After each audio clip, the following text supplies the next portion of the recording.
Hello everyone, welcome to engineers education point. इस video में हम लोग मेजरमेंट ऑफ इम्पीडेंस देखेंगे। तो माइक्रोवेव फ्रीक्वेंसीज में इम्पीडेंस मेजरमेंट करने का 3 मेथड है। कौन कौन मेथड है? यूजिंग स्लॉटेड लाइन की मदद से हम लोग इम्पीडेंस मेजर करते हैं। यूजिंग रिफ्लेक्टोमीटर, रिफ्लेक्टोमीटर की मदद से इम्पीडेंस मेजर किया जाता है। और यूजिंग मैजिक टी की मदद से इम्पीडेंस को मेजर किया जाता है। मैजिक टी जब आप पढ़ेंगे तो वहाँ पे एप्लीकेशन में देखेंगे इम्पीडेंस मेजर किया जाता है मैजिक टी की मदद से। तो मैजिक टी क्या है? ये ई प्लेन टी और एच प्लेन टी का कॉम्बिनेशन है। हम लोग तीनों मेथड का यूज करके इम्पीडेंस को मेजर करेंगे। वन बाय वन करके हम लोग देखेंगे। पहला है measurement of impedance using slotted line. Slotted line का यूज करके इम्पीडेंस को मेजर करना है। In this method impedance is measured using slotted line and load ZL, and by using this Vmax and Vmin can be calculated, determined। Measurement of impedance using slotted line की method की मदद से slotted line की मदद से Vmax और Vmin को calculate किया जाता है स्लॉटेड लाइन और लोड ZL, लोड इम्पीडेंस को यूज करके। In this method, the measurement of impedance takes place in two steps. Measurement of impedance using slotted line में का यूज करके 2 स्टेप में इम्पीडेंस का मेजर किया जाता है। पहले स्टेप जो है determining Vmin using load ZL, unknown load जो है लगा दिया जाता है और वहां से Vmin को कैलकुलेट किया जाता है। सेकेंड स्टेप में क्या किया जाता है? Determining Vmin, minimum voltage measure किया जाता है by short circuiting the load को शॉर्ट सर्किट करके Vmin को कैलकुलेट किया जाता है। यहाँ पे आप डायग्राम में देख सकते हैं। यहाँ पे सेटअप 1 जो स्टेप 1 के लिए है, impedance measurement using slotted line, यहाँ पे अननोन लोड को लगा दिया गया है। ये आपको माइक्रोवेव सोर्स है जो कि माइक्रोवेव ऑसिलेटर जो है माइक्रोवेव सोर्स को जनरेट करता है। यहाँ पे पैड लगा हुआ है जो कि एक तरह से एटुनुएटर है, एटुनुएट करता है अनवांटेड सिग्नल को और वांटेड सिग्नल को पास करने देता है। यहाँ पे स्लॉटेड लाइन है जो कि रेक्टेंगुलर स्लॉटेड लाइन का यूज किया जाता है। और यहाँ पे अननोन लोड लगा दिया गया है। अननोन लोड की मदद से जो है Vmin को कैलकुलेट किया जाता है।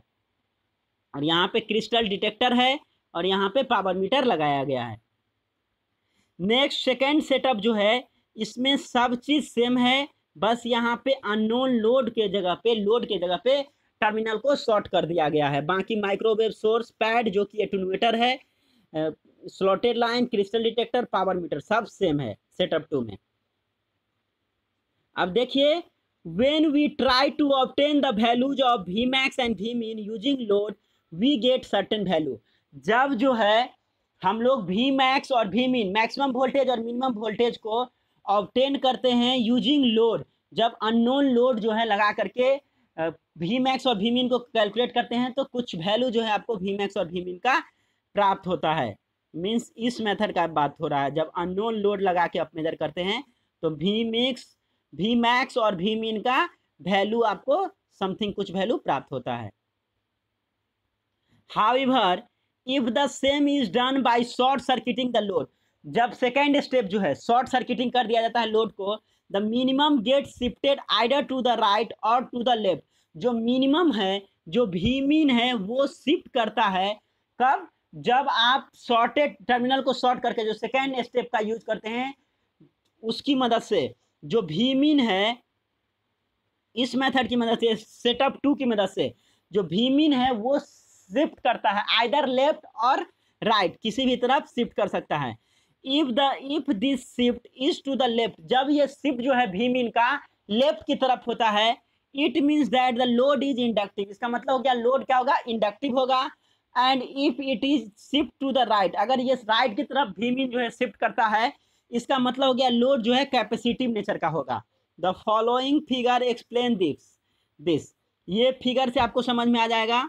यहाँ पे देखिए, ये सेटअप 1 का है, जब अननोन लोड लगा के Vmax और Vmin को कैलकुलेट करते हैं, Vmin Vmax को कैलकुलेट करते हैं।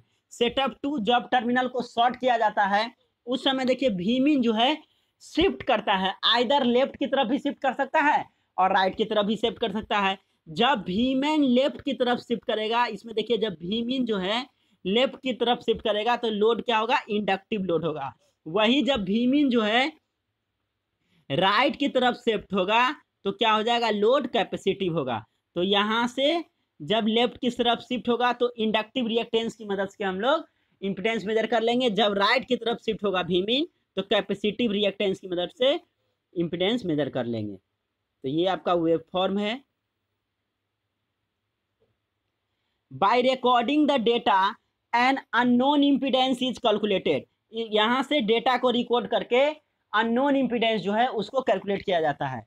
The impedance and reflection coefficient rho, reflection coefficient को रो से यहाँ पे डिनोट किया गया है। हम लोग इसको गामा से भी डिनोट करते हैं या रो, किसी भी तरह से आप लिख सकते हैं। Reflection coefficient can be obtained in both magnitude and phase. Slotted line method की मदद से इम्पिडेंस और रिफ्लेक्शन कोफिशिएंट को मेजर किया जाता है, उसके बोथ मैग्नीट्यूड और फेज दोनों को मेजर किया जाता है। वही जब हम लोग रिफ्लेक्टोमीटर पढ़ेंगे तो रिफ्लेक्टोमीटर मेथड में केवल और केवल मैग्नीट्यूड मेजर किया जाता है इम्पिडेंस का, फेज नहीं मेजर किया जाता है। और रिफ्लेक्टोमीटर मेथड जो है वो ज़्यादा एक्यूरेट होता है compare to slotted line method. तो सेकेंड मेथड है आपका measurement of impedance using reflectometer. Reflectometer की यूज करके इम्पिडेंस को मेजर करना। Unlike slotted line, the reflectometer helps to find only the magnitude of impedance and not the phase angle. हम लोग देखिए स्लॉटेड लाइन की मदद से मैग्नीट्यूड और फेज दोनों मेजर करते हैं इम्पिडेंस का, वही रिफ्लेक्टोमीटर की मदद से केवल और केवल मैग्नीट्यूड ही मेजर किया जाता है, फेज एंगल मेजर नहीं किया जाता है। In this method two directional coupler which are identical but differ in direction are taken. इस मेथड में जो है रिफ्लेक्टोमीटर मेथड में दो डायरेक्शनल कपलर का यूज किया जाता है जो आइडेंटिकल होगा, सेम होगा, बट डिफर इन डायरेक्शन। एक फॉरवर्ड होगा तो एक रिवर्स होगा, जो कि हम आपको डायग्राम में दिखाते हैं। यहाँ पे देखिए ये दो डायरेक्शनल कपलर, ये फॉरवर्डेड डायरेक्शनल कपलर जो कि 20 dB का है और ये रिवर्स डायरेक्शनल कपलर है जो कि 20 dB का है। दोनों आइडेंटिकल है लेकिन एक फॉरवर्ड डायरेक्शनल कपलर है और एक रिवर्स डायरेक्शनल कपलर है। वही चीज यहाँ पे बोला जा रहा है। These two directional coupler are used in sampling the incident power Pi and reflected power PR from the load।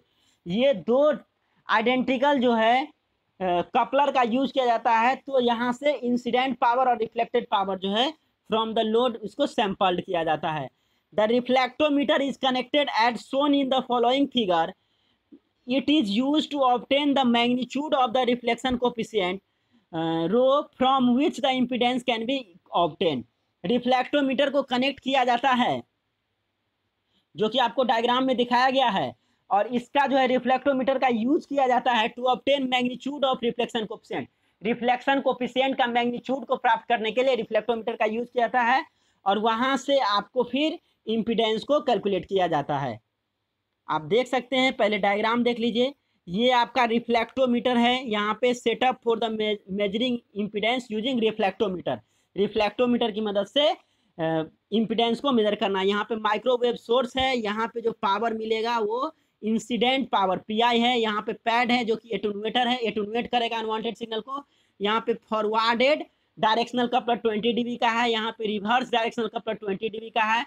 ये लोड ZL है और यहाँ से जो मिलेगा वो रिफ्लेक्टेड पावर हो जाएगा।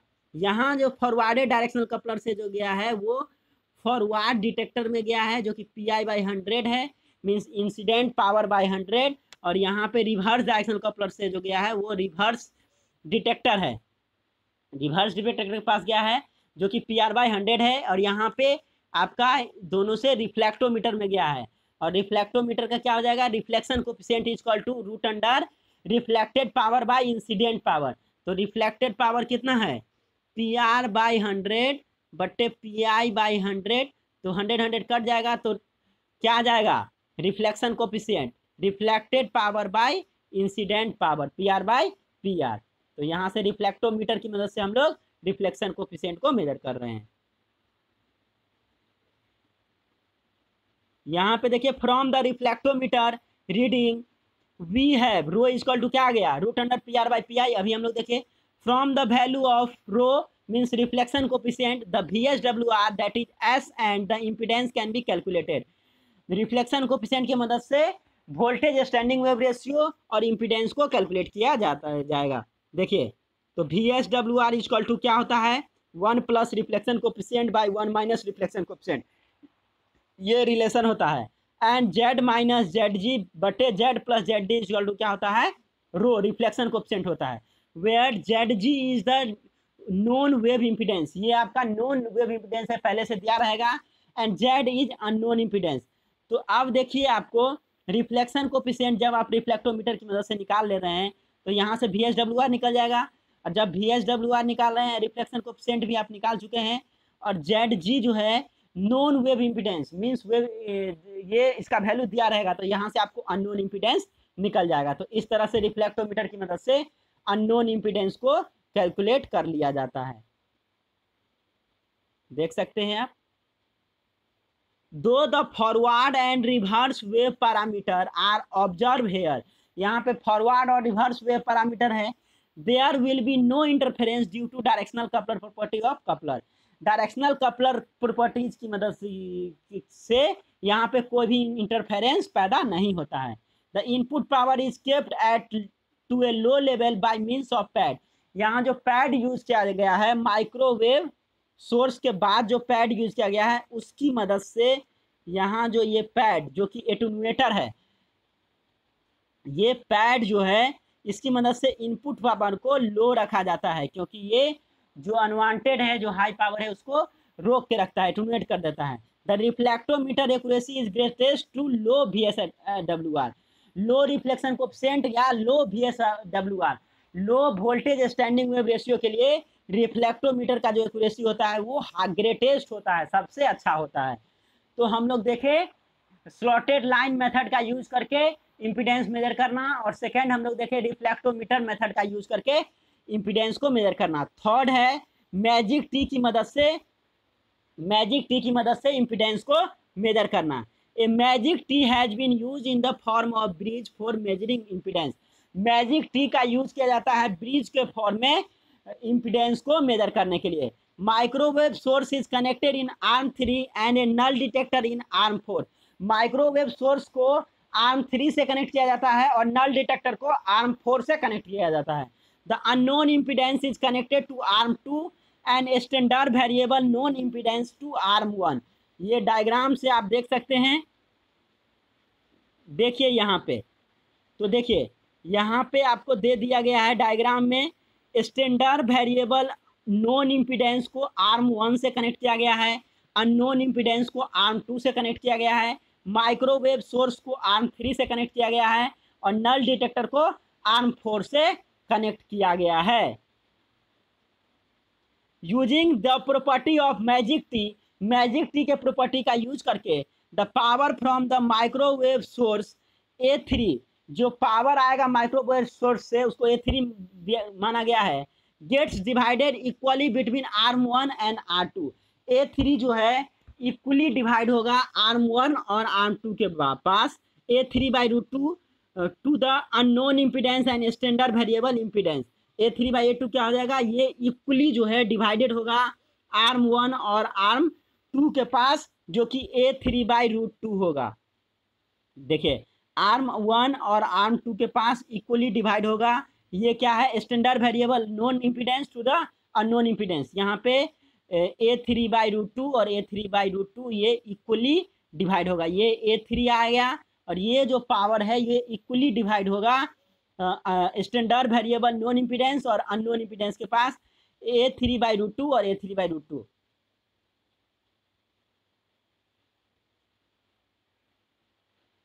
These impedance are not equal to characteristics impedance Z0, ये जो इम्पीडेंस है वो इक्वल टू कैरेक्टरिस्टिक्स इम्पीडेंस के इक्वल टू नहीं है, and hence there will be reflection from arm 1 to arm 2, और ये कैरेक्टरिस्टिक्स इम्पीडेंस के इक्वल नहीं है, और आर्म 1 से आर्म 2 के बीच में जो है क्या होगा, there will be reflection from arm 1 and arm 2, arm 1 और आर्म 2 से रिफ्लेक्शन प्रोड्यूस होगा।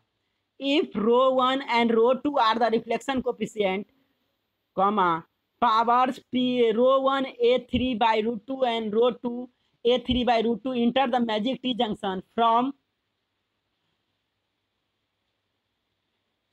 Arm 1 and arm 2। ये देखिए आर्म 1 और आर्म 2 से जो है पावर जो है कितना इंटर करेगा, A3 रो 1/2 और A3 रो 2/2, यहाँ पे 1/√2 1/√2 क्या आ जाएगा, 1/2 आ जाएगा।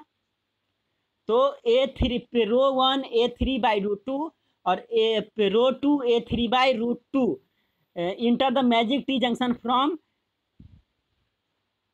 ये इतना पावर जो है इंटर करेगा, इतना पावर इंटर करेगा यहाँ पे। ये देखिए रो आर्म 1 और आर्म 2 से जो है ये पावर जो है इंटर करेगा कहाँ पे, अननोन, ये नल डिटेक्टर के पास, नल डिटेक्टर के पास। Rho 1 A3/√2 and rho 2 A3/2 enter the magic T junction from R1 and R2 और R2 से जो ये जो पावर है ये आपका इंटर करेगा नल डिटेक्टर के तरफ। The resultant wave into arm 4 that is the null detector can be calculated as follows।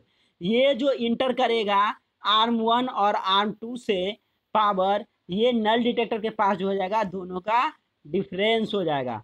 The net wave reaching the null detector, null detector के पास जो वेव रीचिंग करेगा वो क्या हो जाएगा, 1/√2 A3 रो 1 - 1/2 1/√2 A3 रो 2, ये आपका हो जाएगा, ये दोनों का डिफरेंस हो जाएगा, इतना माइनस इतना। तो क्या आ जाएगा देखिए, ये 1/√2 है तो 1/2 हो जाएगा, तो 1/2 को बाहर कर लीजिए और A3 को बाहर कर लीजिए, क्या आ जाएगा, रो 1 - रो 2 आ जाएगा। रो 1 और रो 2 क्या है, रिफ्लेक्शन कोफिशिएंट है। For perfect balancing of the bridge, bridge के बैलेंसिंग करने के लिए क्या होता है, जो नल डिटेक्टर है उसका वैल्यू 0 होता है, तो इतना इक्वल टू क्या हो जाएगा, 0, 1/2 A3 row 1 - row 2 equal to 0, और यहाँ से रो 1 - रो 2 इक्वल टू 0 हो जाएगा, तो रो 1 इक्वल टू रो 2 हो जाएगा। और क्या आ जाएगा, Z1 - ZZ बटे Z1 + ZZ equal to Z2 - ZZ बटे Z2 + ZZ, ये आपका वेव इम्पीडेंस है। तो यहाँ से इसको सॉल्व करने पे क्या आ जाएगा, Z1 इक्वल टू Z2 आ जाएगा, क्रॉस मल्टीप्लिकेशन करके सॉल्व कर लीजिए। और Z1 को क्या लिख सकते हैं, R1 + jX1, और Z2 क्या हो जाएगा, R2 + jX2। तो यहाँ से R1 equal to R2, real part equal हो जाएगा, इमेजिनरी टर्म इक्वल हो जाएगा, तो R1 equal to R2 and X1 equal to X2 आ गया। Thus the unknown impedance can be measured by adjusting the standard variable। Standard variable जो है, standard variable impedance जो है उसको एडजस्ट करके अननोन वैल्यू को मेजर किया जाता है। Till the bridge is balance and the both impedance become equal, जब तक दोनों इंपीडेंस इक्वल नहीं किया जाता है तब तक स्टैंडर्ड वेरिएबल इंपीडेंस को एडजस्ट किया जाता है, और वहां से जब दोनों इक्वल हो जाएगा, बोथ इंपीडेंस जब इक्वल हो जाएगा तो वहां से अननोन इंपीडेंस को कैलकुलेट कर लेंगे। ब्रिज मेथड का यूज किया गया है इसमें। तो देख सकते हैं इस वीडियो में हम लोग क्या क्या देखे। तो इस वीडियो में हम लोग मेजरमेंट ऑफ इम्पीडेंस देखे, जिसमें हम लोग देखे 3 मेथड है इम्पीडेंस मेजर करने का, स्लॉटेड लाइन का यूज करके, रिफ्लेक्टोमीटर का यूज करके, और मैजिक टी का यूज करके। 1 बाय 1 करके हम लोग सभी को देखे।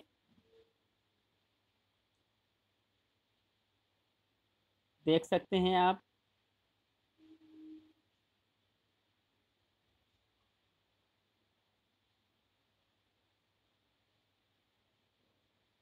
नेक्स्ट है ये रिफ्लेक्टोमीटर की मदद से हम लोग इम्पीडेंस को मेजर करने का सीखे। और थर्ड है मैजिक टी की मदद से इम्पीडेंस को मेजर करने का सीखे। Thank you for watching this video. Thank you so much.